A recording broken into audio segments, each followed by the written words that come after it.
Hi YouTube family, नमस्ते, प्रणाम, जय माता दी, हर हर महादेव। कैसे हैं आप लोग? उम्मीद करते हैं कि आप लोग बहुत ही अच्छे होंगे, बहुत ही मस्त होंगे। स्वागत है आप सभी का मन्नी मिश्रा के लोकगीत पर। मैं आप सबके बीच एक बहुत ही सुंदर, बहुत ही प्यारा बेटी विवाह गीत लेकर के आई हूँ। तो प्लीज़ आप लोग से रिक्वेस्ट है कि आप लोग मेरे गीत को फुल वॉच कीजिएगा और जैसा भी होगा कमेंट बॉक्स में ज़रूर बताइएगा और अपना प्यार दुलार आशीर्वाद छोटी सिस्टर को भी दीजिएगा। तो चलिए मैं सुनाती हूँ आप सभी को और आप सभी लोग से जय माता दी।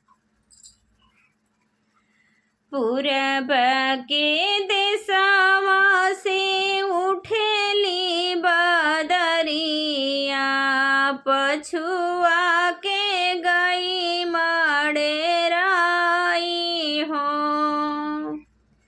पूरब के देशवा से उठेली बदरिया, पछुआ के गई मडेराई हो। पछुआ के गई मडराई हो। भीतरा से निकारी है बहिनी कवने देई। भीतरा से निकारी है बहिनी कवने देई। भैलिन देवड़िया पे ठाढ़े हो।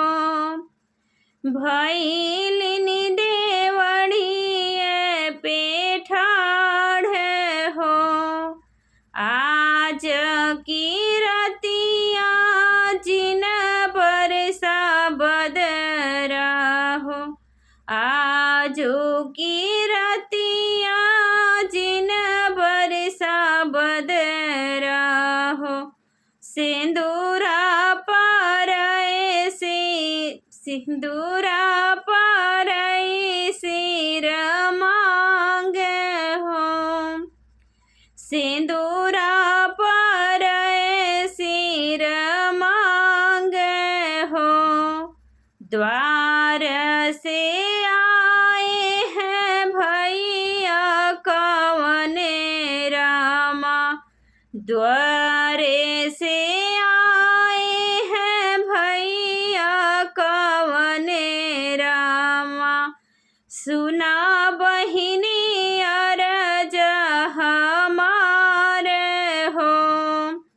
सुना बहिनी अरज हमारे हो।